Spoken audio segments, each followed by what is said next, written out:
Well, welcome again out there in the audience and everyone else. My name is Raul Zamudio. I'm the curator of Exodus, Mexico, New York, and I'm here with one of the artists. And if you're wondering what's in the background, I decided to do one of these intros, but it's appropriate, very, very much so, because it happens to be from Philip Glass's collaboration with Kronos Quartet. And it's the first piece titled Dracula. And because of course, Erika has collaborated with Philip Glass, but also we live in an era right now where even the president is one massive bloodsucker. So without further ado, I do want to thank you for wanting to do this conversation. It's been a while since we've, although you came to the opening shindig I had in January, it's right. Incredible to think that kind of frightening, that kind of what was yet around the bend. Anyway, as I was reminding myself, going through some of the collaborations, one of the reasons, of course, for inviting you for the exhibition is that you're very appropriate for the show, and also because you're now situated in this sort of interesting spectrum or arc in the sort of post-generation of Mexican immigrant artists here in New York, after like Gabriel Orozco's 1993 show at MoMA and so forth. And then, you know, having to live through 9/11 and other events here in New York. So you're very well established as this particular type of artist who's now, because I've been working with other artists recently it sounds so old to say this, of a slightly younger generation. And so as a curator, but also trained as a quote unquote art historian, part of what the project was about to try to situate the contributions of Mexican artists in New York and how vital it's been. And just to throw this out there, general disclaimer before we begin our conversation. This exhibition was already in the making in 2016. So I wasn't like jumping on the bandwagon of the Whitney show, which is a really nice exhibition here. But anyway, I want to start from the beginning. It's like, when did you arrive in New York or even in the States, and when you began working? But first, where were you born? I was born in Mexico City. Well, thank you, Raul, and thank you, White Box, for the exhibition. I'm doing quarantine right now in Mexico. I came to see my parents. It was kind of a last decision after beginning the quarantine in New York, and coming to see and be a little bit aware of them. And I was born in Mexico City, and I started my studies in Mexico City, and then in Italy. And then I was somehow a self-made artist, taking classes here and there with working I started as a painter. So my background is really the hard work of the old-fashioned painter. And I started being the assistant of different painters in Mexico in their ateliers, in their studios, mixing the paintings and helping since I was 12 years old. And then I studied in Italy, and then I lived in Germany, and where I was starting to develop more of a consciousness of not only being a painter, but being more of a conceptual artist, or being more of an artist that was interested in installation and other mediums that it had never really occurred to me while I was studying in Mexico or in Italy. I was a full devoted painter, trained with very classic techniques. And I arrived to New York in 2001 in July 1st. So I actually did experience September 11. I used to live on 14th Street in Chelsea, and I saw the towers falling and went through the hardship as many people during those times. And it was fascinating because even though I went to New York in a very privileged somehow status, I mean, privileged in a way, I arrived as a tourist and decided that I wanted to stay to live. And I went through the whole process. I applied for an O1 visa, and I got the O1 visa. And I say privileged because of my background, that immediately I was able to go through the first process of the O1 visa as an artist, the alien with extraordinary abilities.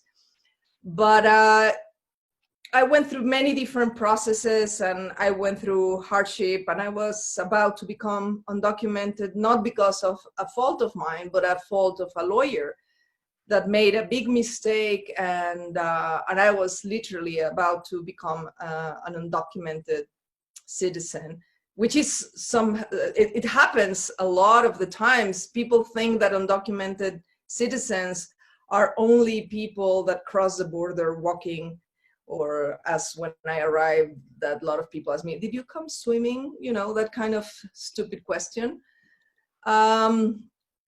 But I realized that I was as any kind of person that went through all the hardships, and I became very, very keen and very sensitive to all my Mexican co-citizens or Mexican people looking for a better experience or a better world, a better life in USA. And when I went through this very crazy situation, that I was in a moment of the turning point to become undocumented. It's a very complicated story. I'm not going to go through this. Is when I started developing projects about this situation. And I did a project about immigration first with butterflies, and using butterflies from many countries and juxtaposing photographs of female, in this case, female genitalia that goes in the center of the wings of women that actually were living in New York, immigrant women that were living in New York.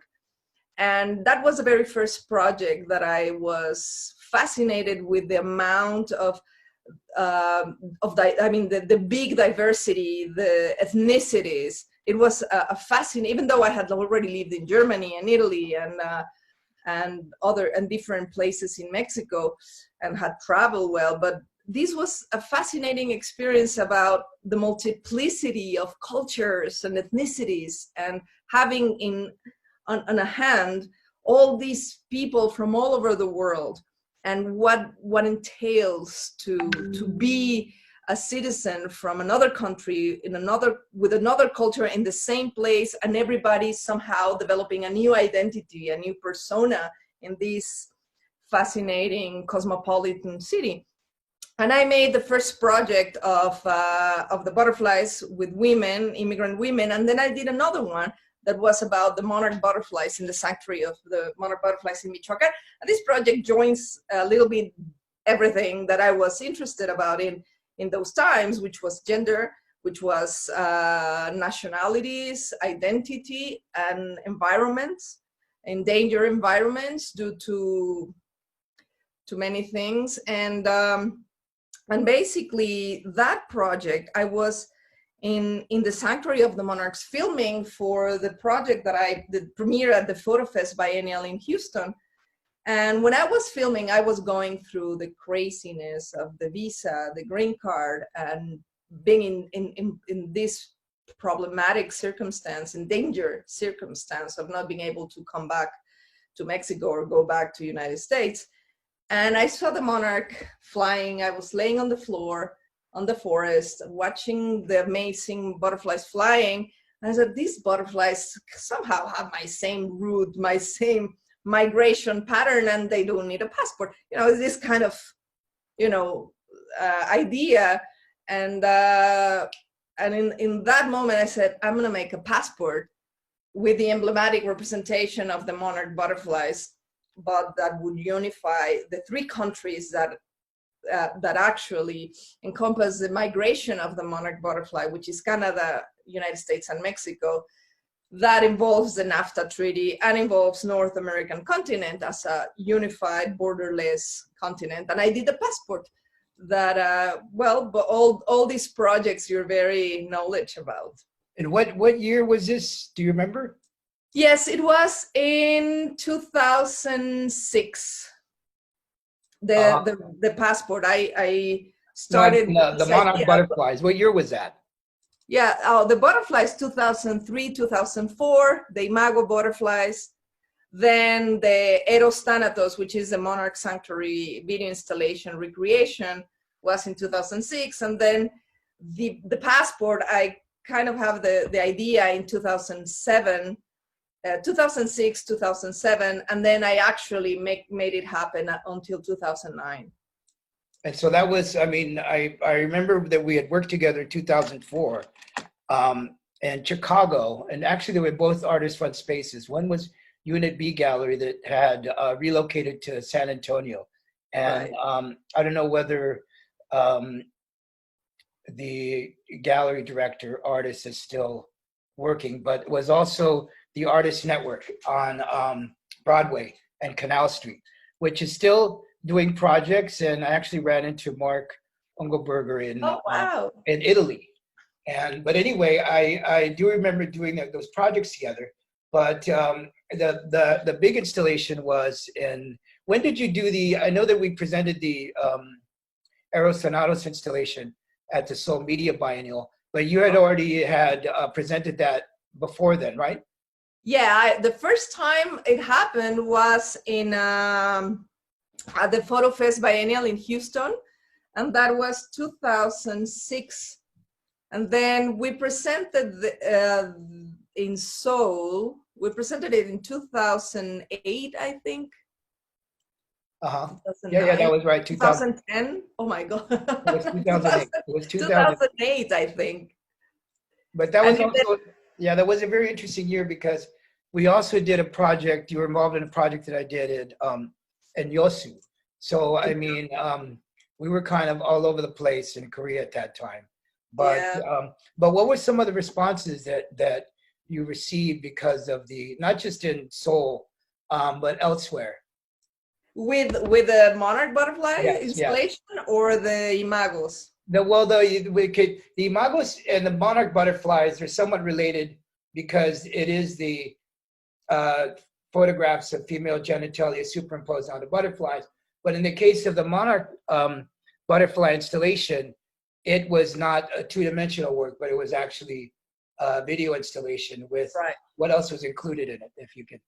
Well, the video installation basically recreates the sanctuary of the monarchs in Michoacán in Mexico. It was fascinating because after doing the imagos, just to put people in context, are these butterflies that have, I was able to photograph in a big collection, an entomological collection. I photographed butterflies from many different countries in the world. Right. And the center, oh, you have the website. That's great.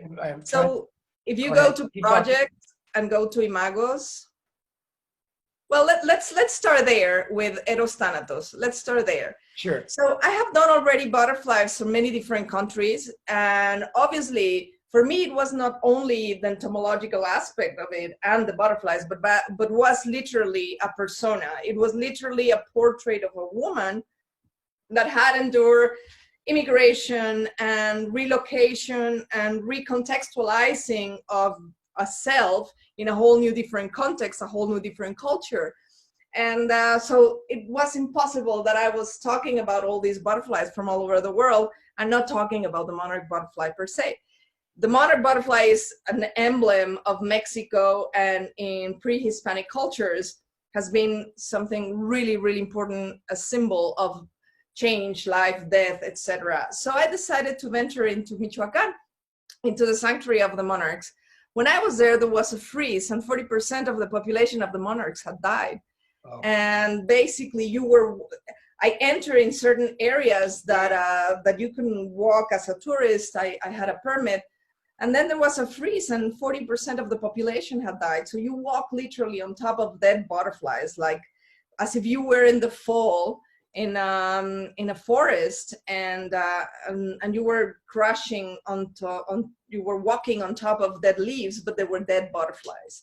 And you were walking on top of like a cemetery of corpses of butterflies. It was really powerful because at the same time, you had the butterflies flying around you. So there was a moment that I felt like I was a cosmogonic antenna in between life and death. It was so powerful that I wanted to recreate that experience. Plus, the sound of, you don't imagine that a butterfly makes a sound, but the sound of hundreds of thousands of butterflies together flying at the same time, it makes a fascinating sound, almost like a waterfall. What did And go ahead, keep going. so I was there, and I returned the next year. I was there, I filmed a little bit, I photographed, and then a year later, I returned to develop the project. And the sound artist, Edmund Mooney, came with me. One day I was in a party in Long Island City with a lot of artists, and he told me he was a sound artist. And I said, I have an idea of recording monarch butterflies. And he said, like, what? Yeah, I told him the story. And a year later, he kept on calling me, what about the project of the butterflies that you told me? I said, guess what? I got commissioned to create the project by PhotoFest and Diverse Works in Houston. And so we went together, an assistant, Edmund, we rented amazing sound equipment for sound, directional sound, for ambient sound, and fascinating microphones and recording devices.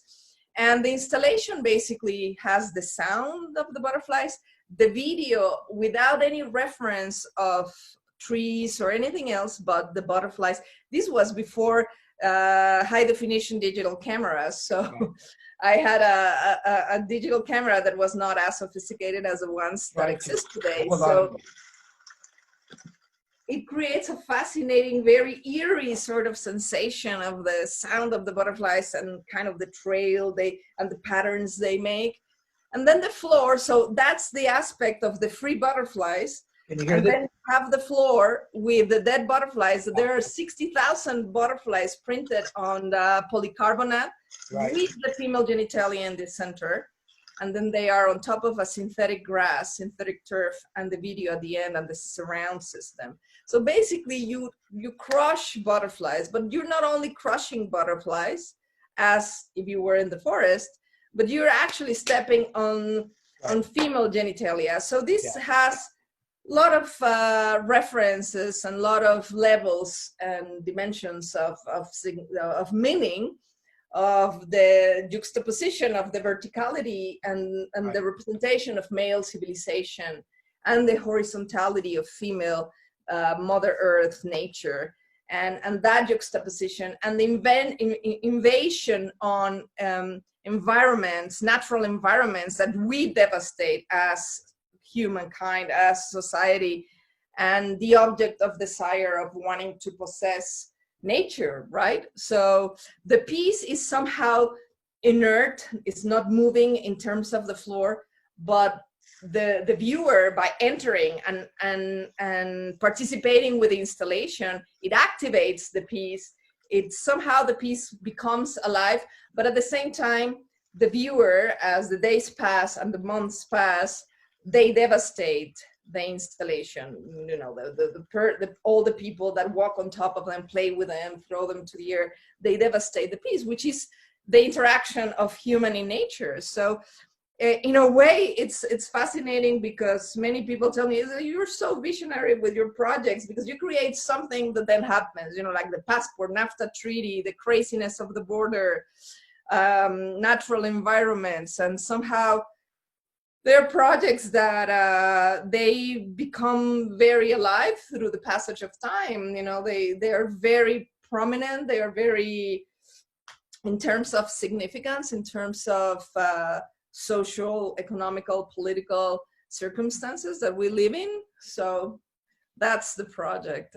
No, I thought it was a very incredible installation for the Seoul Media Biennial for numerous reasons, but it has remained and sustained this incredible, almost sort of Gesamtkunstwerk type quality, because it's very engulfing and it doesn't take any kind of context to experience such a sublime piece. You're actually, as some of the images that we've seen, one is completely inundated in the installation, and there is a very kind of ecstatic quality to it. But of course, once you delve into the context of the work, it becomes much more multi-dimensional.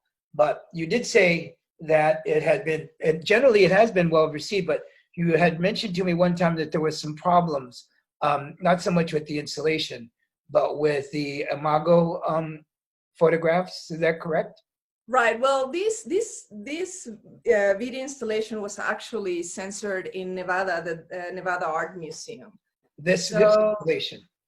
the Eros Thanatos installation, the piece had been already shown in many different places and had never been censored. Actually, in Houston, they let it stay longer because there was a lot of public from schools, and because it's also not only a multi dimensional, as you say, sensorial experience, but it also in a way is somehow didactic of a natural environment, a natural event that it's very unique as the monarch migration. But the fact that the butterflies have a tiny mini genital, that it's very fused within the wings, that it's part of the concept of the piece. The piece is actually construed in that very powerful context of creation. Right. And it's a natural evolution of the Imago project. So that's why each butterfly has the genital. And the project was actually, it's explained since the beginning. When somebody wants the piece, it's going to be shown next year in USA again. It's part of the substantial or the conceptual aspect of the piece. And then 1 week before the show was going to open, they asked me that the piece was not going to be able to be shown because how on earth people were going to touch or walk on top of genitals. And the piece was actually censored, and I had to reconfigure the piece. I said, well, this is a good opportunity for a place like Reno, Nevada, to talk about, it's a place where prostitution is allowed, where you see spectacular signs all over with prostitution, brothels, and so on and so forth, and very explicit all over.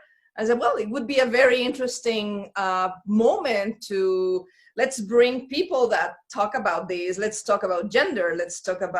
Let's invite people like Judith Butler. Let's invite people that, Camille Paglia, I don't know, bring the people that know about all these ideas of identity, sexuality, gender, society, and let's have a beautiful, open conversation with your public.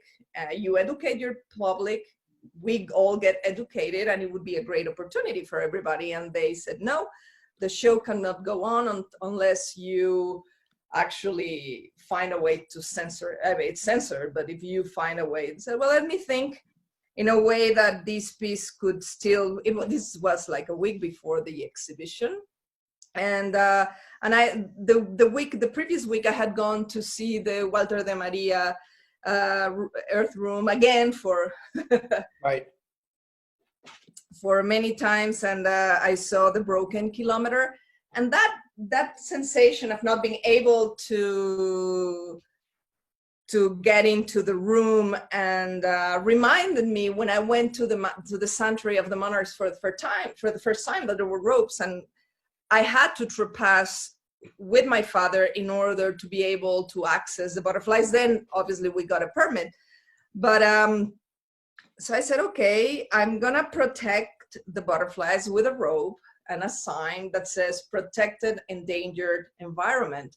And for me, it was a very good way to think about how the double morality in the United States, about how everything could be under the table, completely crazy and over the edge, and over the table everything is very contained and very moral, pretended. And so is the fact of having the rope and that sign, as in a forest you find of a protected endangered environment. I said how society and certain environments try to keep on protecting something that it's obviously imposed, but it's something that it's protecting themselves, so society in that sense.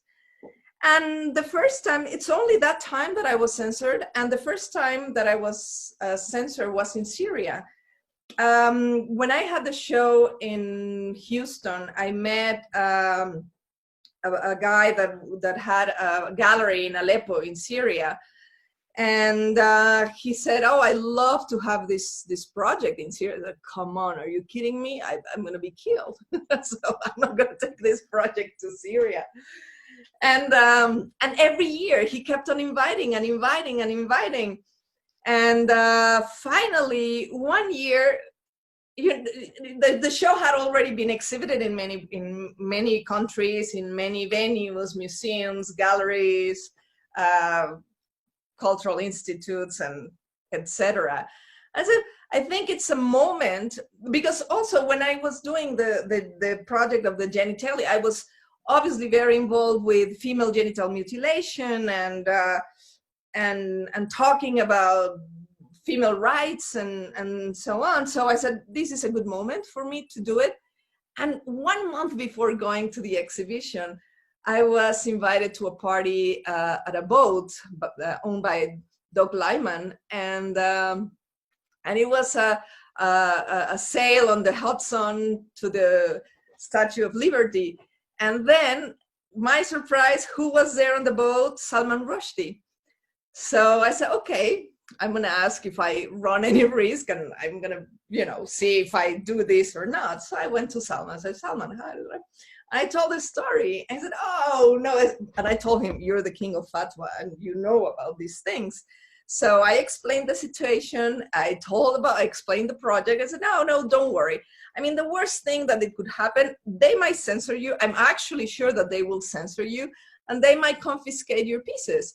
So I think that would be the worst that could happen. He was like a prophet, because that exactly happened. So I showed the pieces in Syria in this festival. It was female photographers, International Female Photographers Festival. And so I had the show. It was a fascinating scenario, because the city of Aleppo, it was in Aleppo and Damascus. And the city of Aleppo was all taken by exhibitions, and there was the Goethe Institute from Germany, the Finnish Institute, the Cultural Institute from Finland, and another organization from the Netherlands. So it was very international. And so some were in Damascus, but others, I mean, they had somehow like sponsored an exhibition in Aleppo. And there was women from all over the world. It was a fascinating scenario in such a, you would think, remote Aleppo. And this was 9 months before the war, so I feel very lucky. I stayed there for over a month. And it was fascinating because the censorship came through women. The people, the leaders of, I would say, the Department of Censorship from the Cultural Department, however it was called, were men, basically. And these butterflies, in a way, the genital in the center of the butterfly, it's very organic. If you go to projects, to projects and go to Imagos on my website. Yeah, hold on. Keep going, keep talking. And so if you go to projects, then click Imagos. Yeah. It's down right there. And so these are the butterflies. So every butterfly, and I think you exited the presentation. All right.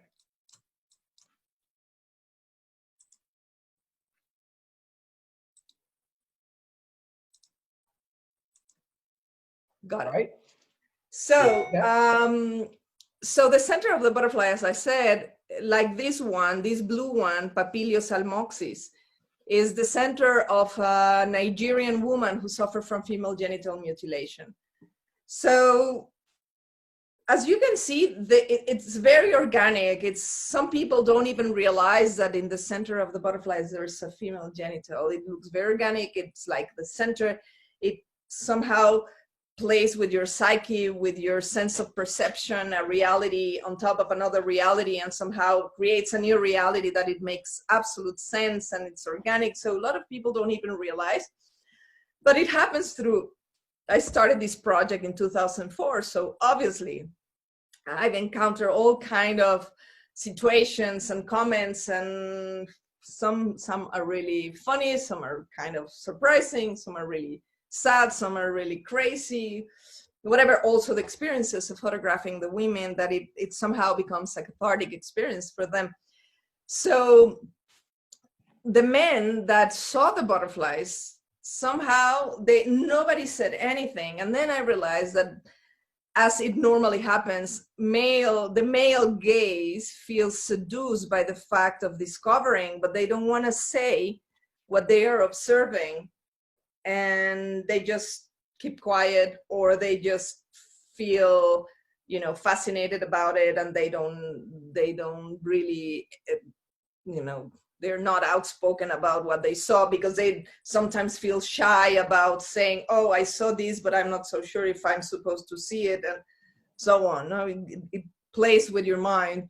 So nobody said anything. I learned that the people in charge of censorship didn't say anything. They all were men, and they passed it. And the crazy situation is that there was a group of socialites, as it happens in art all over the world. That group of female socialites, they devoted to be part of the board, the committee, volunteer, and this and that for these causes, festivals, biennials, museums, exhibitions, whatever. And it was the women that decided to censor the project, because they felt that this was insulting to women, when the project really talks about freedom, about the core of identity of female. It's based in a lot of research into psychology, into the construction of identity. Plus, the interesting thing is that entomology, the way to classify accurately the evolution of butterflies is through the observation of the genital of butterflies. I'm not going to go into the whole complication, but it's not complicated, but it's actually a fascinating situation, that butterflies, they don't interbreed, because genitals are almost like gears, where it always match perfectly. They match perfectly with every specific species. So the evolution of butterflies is observed through the genital. They dissect the genitals, they observe them through the microscope.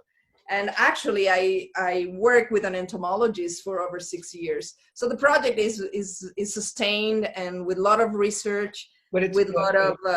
excuse me, but it's also, as we're seeing here, there's another aspect to the individualized works here, and that's the actual receptacle, or the presentation. Is that correct? Yes, they are entomological boxes. Because also, I mean... And where did you find those? I buy them in Quebec, and actually these are the same boxes that are in most of the collections of entomological collections in USA. Actually, it was, I knew about this distributor, not distributor, he makes them in Canada, through the entomologist. And when you talk about sexuality and identity, there's so many things that are inlaid and intertwined within that: the object of desire, the objectification of female.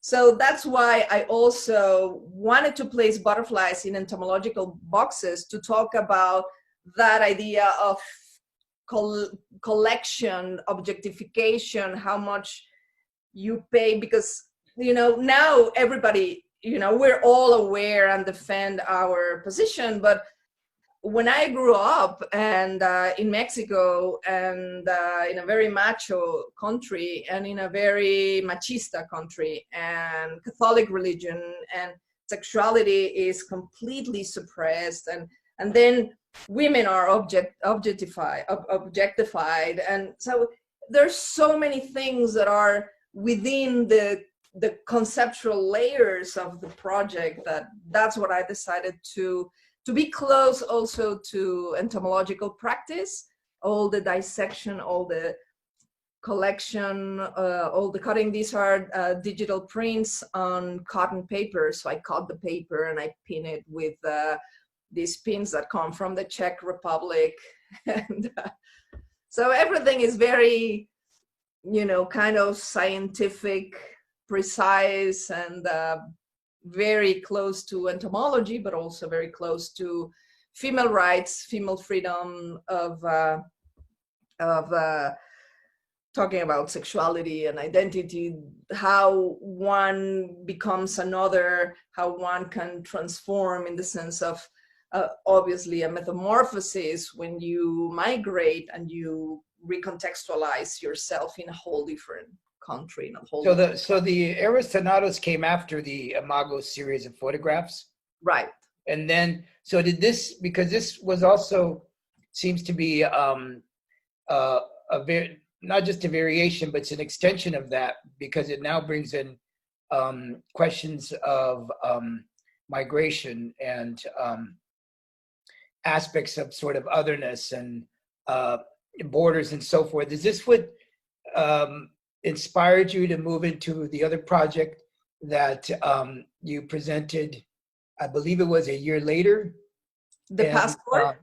Yes, and China at first. It was in Beijing? Was this the first iteration of this? First time, exactly. Obviously, each project, it's actually a very sequential, consequential sort of situation. So when I was doing the Imagos, I wanted to do the Eros thanatos, which is going to Michoacan and really be close to the monarch butterfly.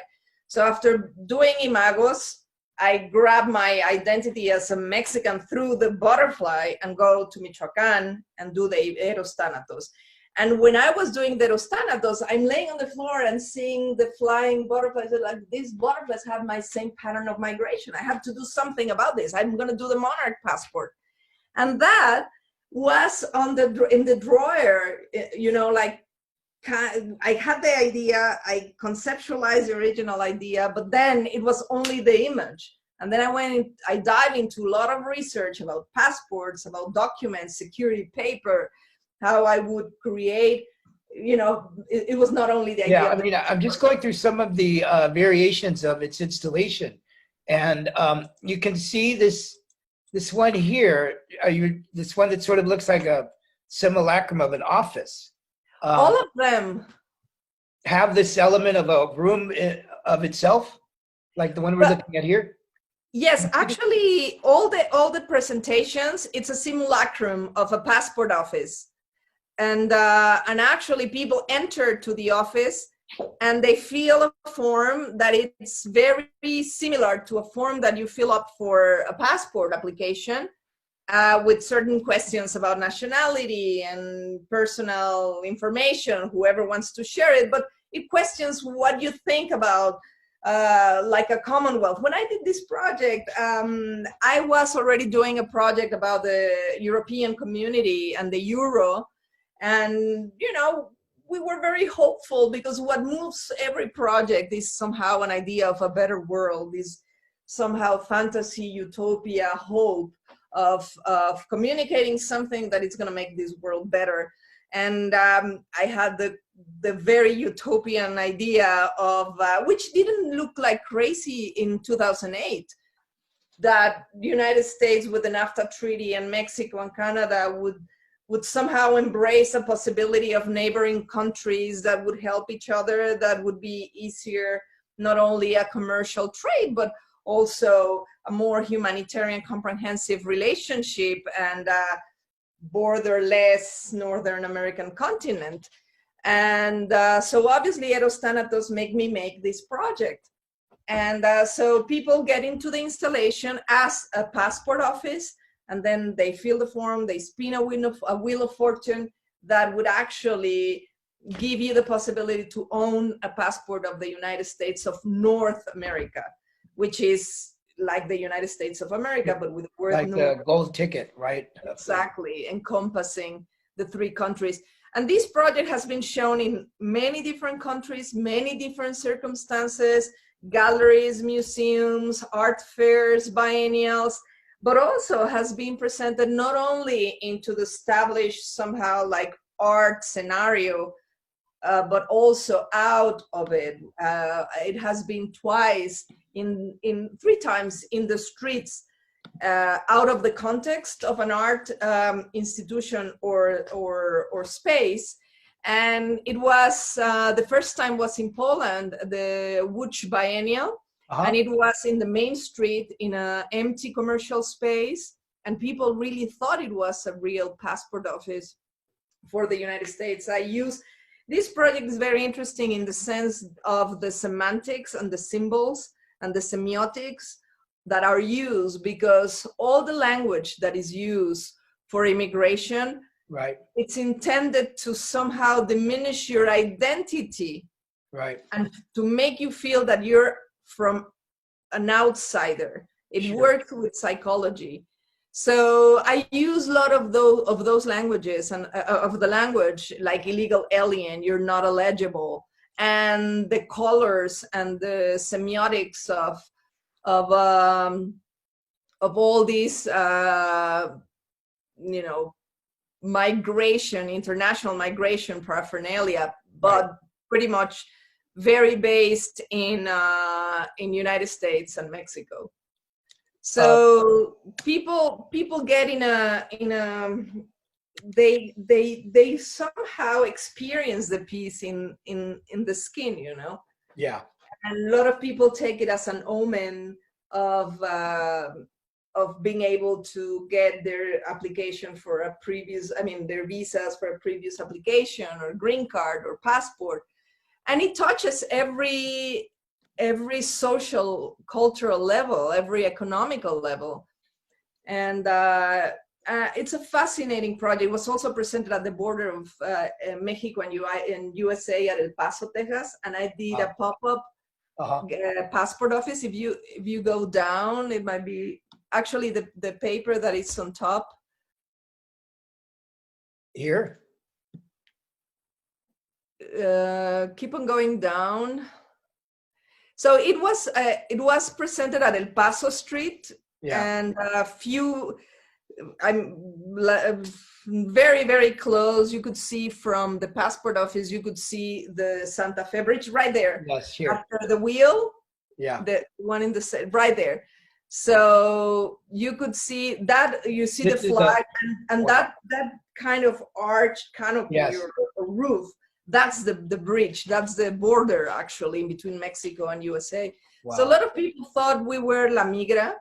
We make this situation look like a real situation. But when you enter, then everything is explained. And but a lot of people, it's a project that touches a lot the need and the make-believe, the need, the circumstances, that a lot of people actually, even though you explain that this is an art project, and you actually open the possibility for every single person to express themselves. I have tons of recording sessions of people talking about their circumstances. And in this very specific situation, a lot of people thought that we were La Migra and we were trying to get people this way, or others thought that they could actually bring people. So it happened here, and it happened in Poland, that people came to the installation one day, and the next day they brought all the family to be able to get a passport.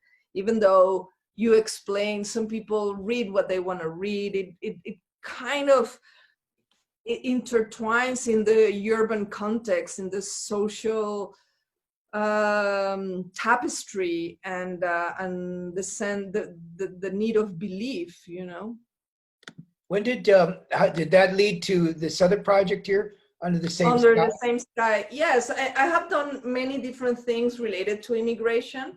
Right. And after that, I started a project that lasted for 5 years of going to the same spot, to the border of Ciudad Juárez and El Paso, to document the border.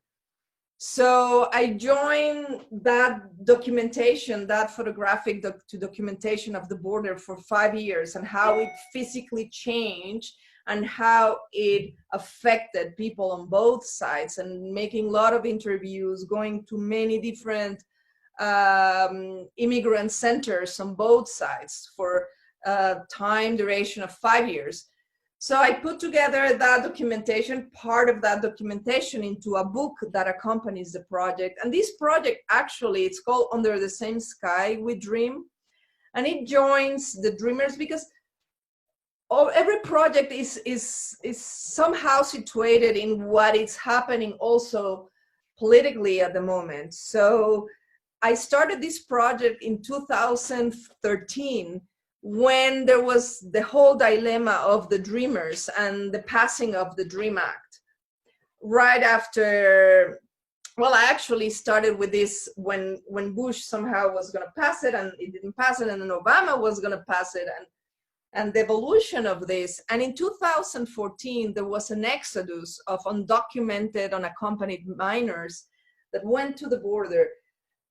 Over 15,000 children, over a very short time, went there without any adult accompanying. So that is unaccompanied, undocumented children that went to the border seeking asylum. And we know it happened after the wars and Ellis Island, and how many ships were filled with children from Europe to United States. So we encountered this situation in 2014. It was a big problem, and the way that, sadly, that U.S. handled the situation was to handle the undocumented, unaccompanied children to incarceration corporations.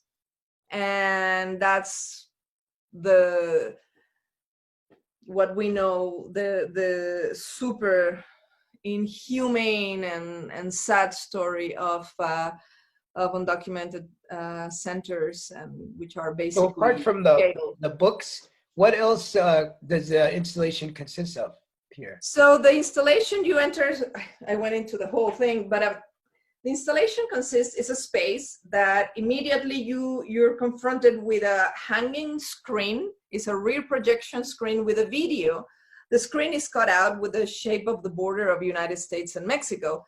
And the video is a time lapse of the clouds from dawn to sunset, crossing the border in the vicinity of El Paso and Juarez.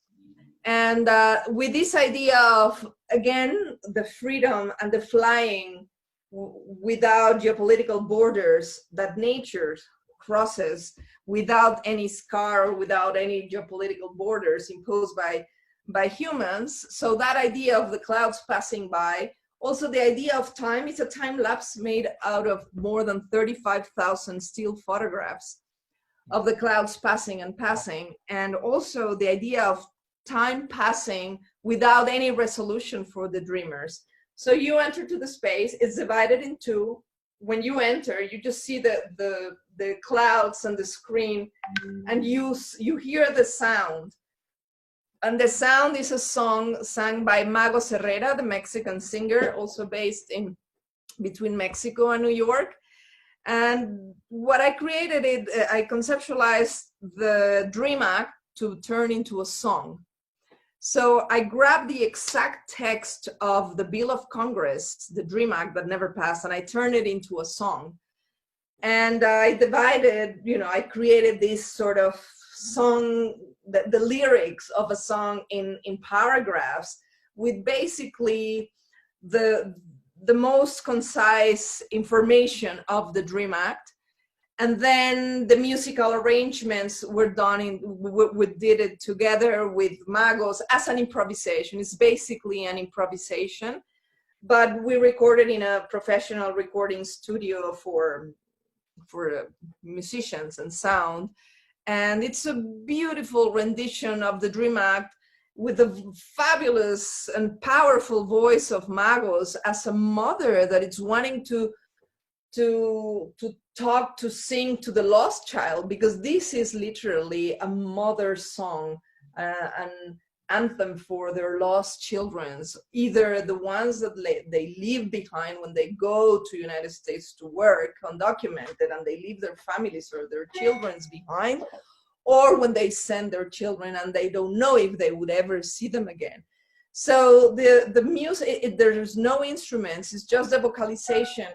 And it somehow has the sound of kind of encompassing, including rhythms, international rhythms, and lullabies, and I mean, it's all somehow as an abstract sound, like Mexican moments of Mexican rhythms. Magos Herrera sing jazz, and it has sometimes a kind of a jazzy, and sometimes it's very playful, and sometimes it's very dramatic, but it sings with this beautiful feeling of a mother, singing to their lost child, and at the same time, it's so powerful because the voice is so soft and powerful, and then you listen the harshness of the law, and if you decontextualize the law text into a song, it's incredibly powerful.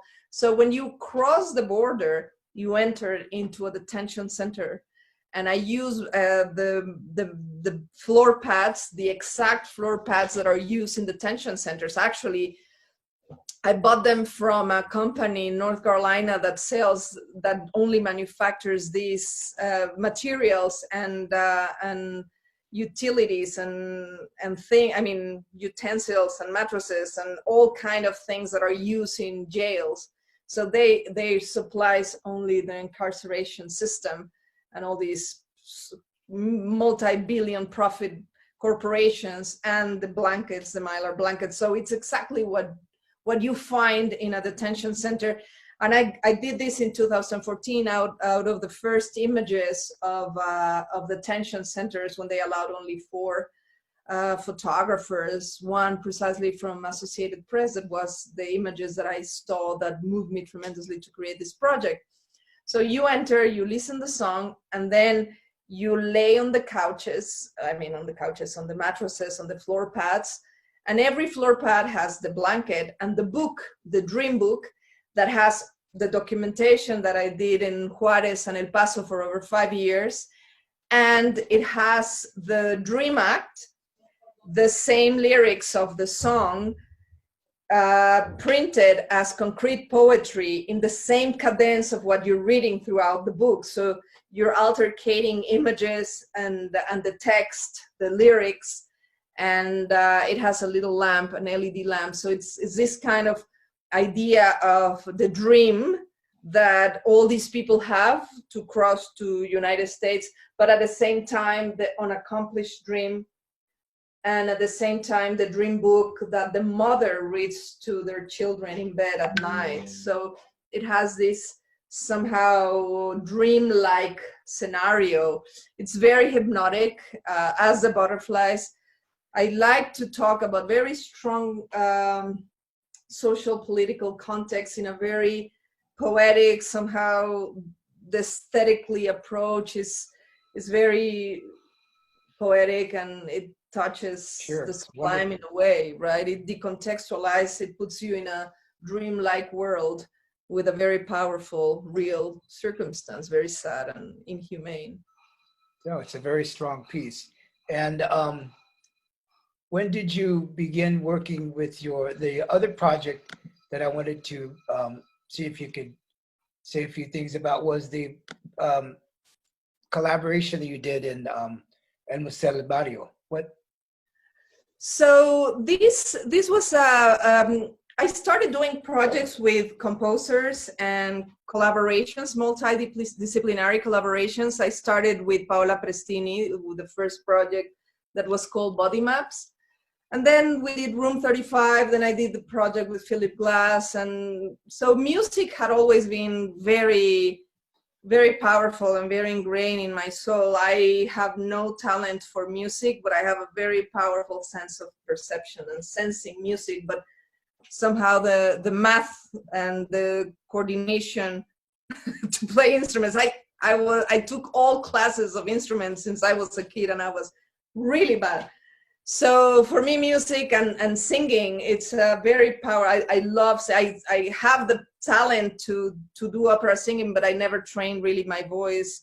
So it's kind of a frustrated opera singer with the world of music that I have absolute no talent to understand the math of music. So what was the context for the piece, though? How was it? What was it part of the? So Yeah, Oh, sorry. no, what was the So context of the piece? Go ahead, go ahead. yeah. So just I put you in the context of why I'm doing Sure. these projects. So the Museo del Barrio was doing the Gabriel Figueroa exhibition under the Mexican sky, and it was sponsored by the Televisa Foundation, and it was at the Museo del Barrio. So the director of the Televisa Foundation called me because they talked to Museo del Barrio, and they did the exhibition of Gabriel Figueroa, and they said, but we want a contemporary context within the exhibition because this is a film photographer of the 40s, 50s, and 60s. So they wanted something contemporary to encompass and have this at the same time. So they asked the Museo del Barrio, and I had recently done a project for Dia de los Muertos with Museo del Barrio, a video installation and animation, moving image. So Erika Harrsch did a beautiful project with us. So Mauricio Maye, we knew each other from Mexico. So he said, I know Erika Harrsch. So they called me and said, what do you want to do? We have the theater at Museo del Barrio. I went with the Museo del Barrio people and Mauricio and all the people from Televisa. I said, well, we have the theater. It's all yours. What do you want to do? They have seen other projects I have done in this sense of multimedia and creating a show, a spectacle with moving image and music. And basically I had 4 months to create the project. So I gathered Mago Herrera, who I knew, and we had already started the idea for creating Under the Same Sky, and people that I knew, actors, and Jeff Ziegler, he was the cellist of Kronos Quartet. He's married to Paola Prestini. We had done already body maps, and I had already gathered some experience of doing theatrical pieces. So I decided to make this piece called Lens Vivant, somehow like a tableau vivant, but I call it lens because it's through the lens of the camera. So for me, it was important to, since obviously it's all about Mexico, all about the history of Mexico, the culture, the tradition.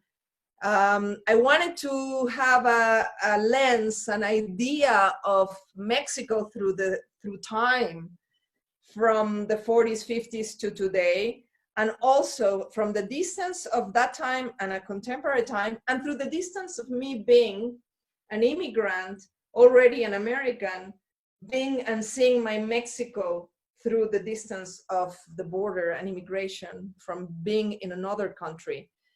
So I decided to go through 20-something films, and I collected dialogues, fragments of dialogues of different movies, fragments of sounds, fragments of visuals, and I created a tapestry of everything together with a new concept that it's seeing Mexico through the distance, with a philosophical approach of when you make a decision and then time passes and you turn back and you see all the decisions that you made, the good and the bad, and it's kind of the time of reckoning and saying what I did good, what I did wrong, and if I have the chance to change something, or if I had the chance to do something different. Because we as immigrants, we always have, what if I had stayed in Mexico?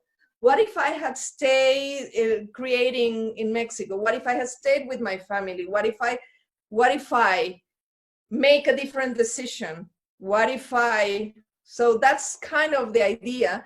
And fascinating is that when I started decontextualizing the fragments of the movies of Gabriel Figueroa from the 50s, and I grabbed the sentences. There's a fascinating monologue of Maria Felix in Rio Escondido movie that it says, in every town, like Rio Escondido, in every town of Mexico, dark forces exist that try to subdue the slum dogs. I think in blindfold everybody and keep them dreaming the dream of the illusion and the dream of ignorance. and abuse of them. So funny enough, we are here doing a project for Televisa, and and for Museo del Barrio, and if you all know Televisa, it's kind of the culture of blindfolding Mexicans and feeding them garbage through the television. I grew up with that. Yeah. And blindfolding and trying to keep the pueblo, the country, deep into ignorance. So I was like, and it talked about politics. And for me, it was no difference of what I was seeing in these movies from the 50s, and then seeing what was happening actually.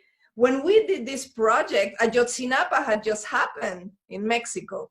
Right. So it was like, even though we're in the distance of time, there's no difference of the abuse of power and the keeping people in poverty by feeding ignorance, by creating an illusion, by trying to keep them subdued, you know? Yeah. No, absolutely. It's a wonderful, wonderful project. And I didn't, until now, you're telling me all the philosophical sort of undercurrents, which make it such a, again, a very complicated work.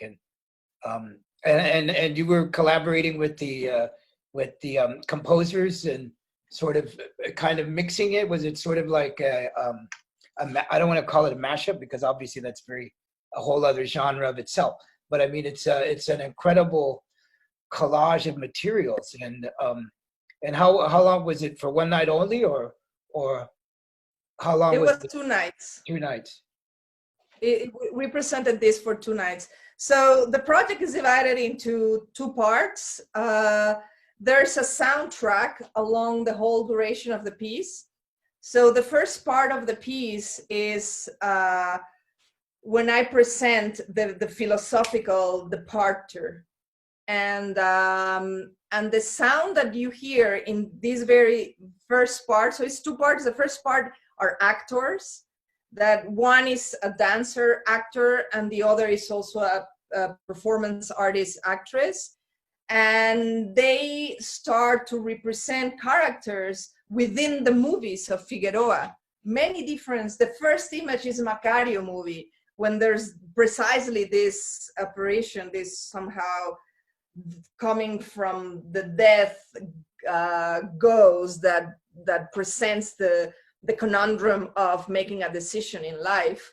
Right. And that's when everything started. And visually, I was able to get the permit from the foundation to use footage and transform it completely and mix it with my own footage and create a melange, a collage, somehow an alchemy of mixing materials and the sounds. I hired an assistant that came from Goldsmith studying sound, and basically we did the same, extract sound from the movies and then mixing them and adding, reducing, mixing with bell sounds, with horses, with wind. So in my studio, we created everything. And the dress that Magos Herrera is wearing, I painted it. We created it to fit her exactly. And it's a dress that has a 3-meter train. And I hand painted everything with fragments of the movies. Everything is black and white, obviously, I wanted that. The mouth, the eye, the clouds, there are a lot of footage from other projects that I grabbed, footage that I did specifically for the project, plus footage of the movies, fragments of the movies, all mixed together.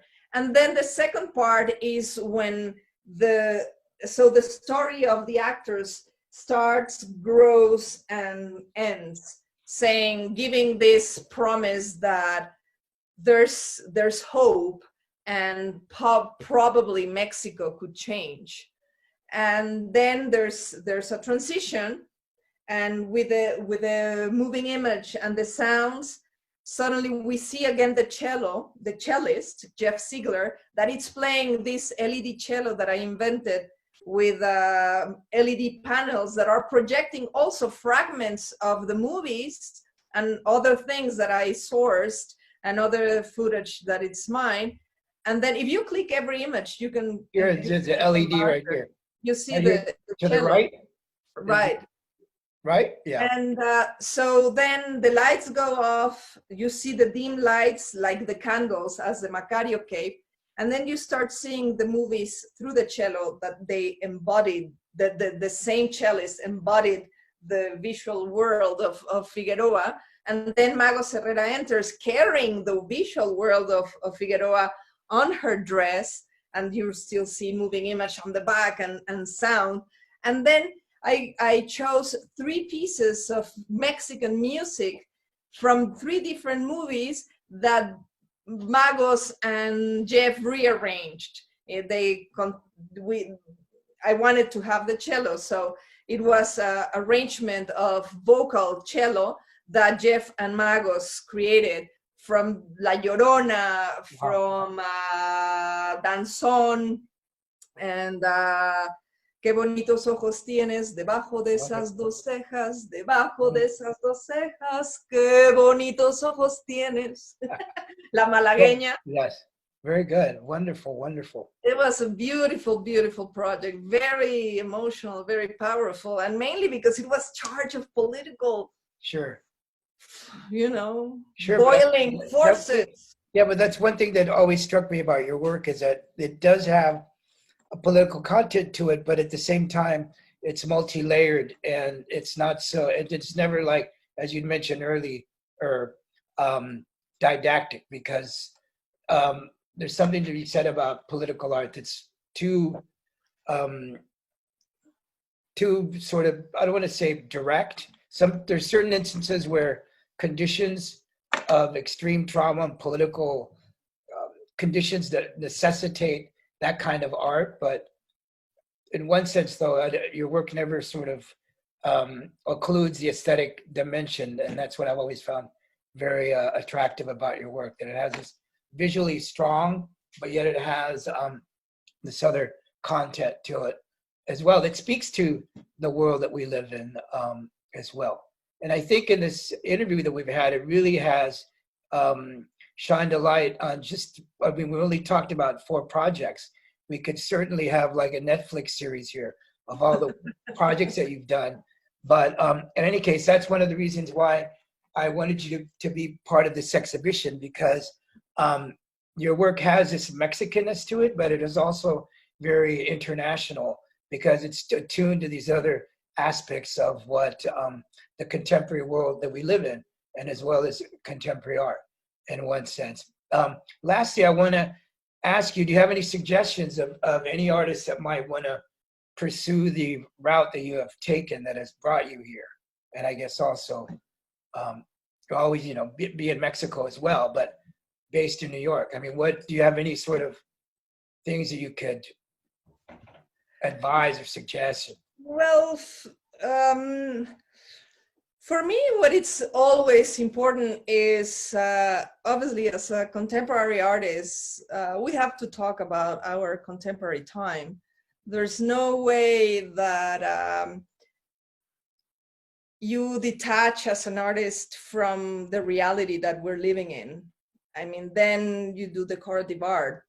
But for me, it's always important that, as you say, I always care about the aesthetical presentation, the aesthetical aspect of it, the material, the object, regardless if it's moving image or installation, there's always an aesthetical experience, an aesthetical concern from my end, because I was trained as a painter and I cannot deny that background. But it's relevant, it's important, it's necessary, it's a must that we talk about what the context that we're living in. You can talk it in a very profound, serious, sarcastic, playful way, but it's important that it's there. It could be whatever, it could be anything, but that it contextualizes you in the time you're living in as an artist, And it also has that concern of talking about your time with the possibility of better times. You know, I always say that my work is the best therapy and the best ideal of the, and it carries the hope of a better world. Actually, I was continuously doing projects on immigration, and I have 2 other projects on immigration and the border that I had to stop because it was placing me so down in the context that we're living in. And I started that project many years ago with the hope of, as you say, blending the border, blending in the context of having a more understanding humanitarian neighbor relationship. But since it's just going worse and worse and worse and worse, it was only devastating me.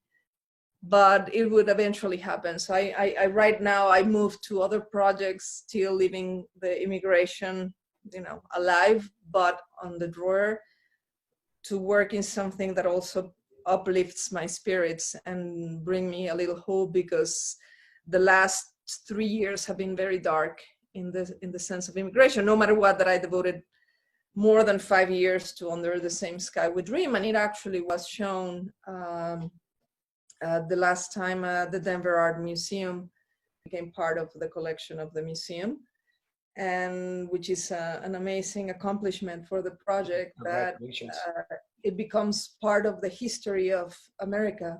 And as I received an email from them, this, as every project in history, in art history, depicts their own times. Your project, it's a fascinating, powerful, and beautiful representation of something extremely sad and extremely relevant in the history of the United States. And this has to stay within an institution that would hold this for art history. It was wonderful. an incredible accomplishment of the project itself. And hopefully it gives the voice to the people that cannot speak, that don't have a voice, and now are locked for months and months, and some over more than years in a cage. It's so difficult to even talk about, because it's such horrific conditions and situations. But hopefully we'll see if we'll ameliorate this come November. But anyway, it's a large mountain we need to climb, so to speak. But that's what art is there for. And thankfully that you are making work and drawing our attention to those situations and those conditions. So in any case, take care of yourself, be well and safe. And thank you for the interview, and also for, of course, participating in the exhibition. And hopefully I'll see you up in New York sometime, or vice versa down in Mexico. All right? You know, I'll be back in 2 weeks. Okay, wonderful. And thank you, Raul, for being such a relevant curator, for giving so many the opportunity to be part of the discourse of our time, and for making so great projects like you have done. Some I have participated, some I haven't, but I really treasure the opportunity to have been under your curatorial choices, and you're a great curator. Thank you. All right. Thank you very much. All right. Nos vemos. Buenas noches. Chao.